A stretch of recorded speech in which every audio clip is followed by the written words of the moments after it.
Hello and welcome back to the kitchen.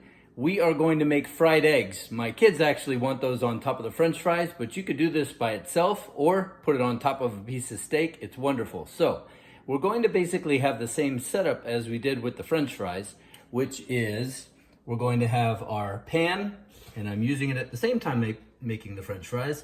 And we're going to take an egg, so let's set this up so you can see it.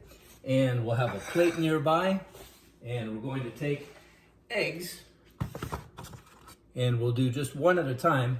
And basically we are going to crack it and put it right on top of the oil, and it bubbles up very quickly like that.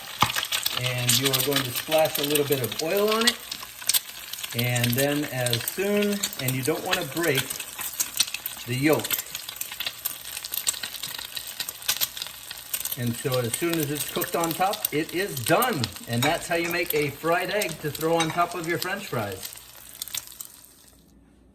And there we have fried eggs. You could put them on your French fries, or you could just eat them by themselves. Enjoy, and we'll see you next time.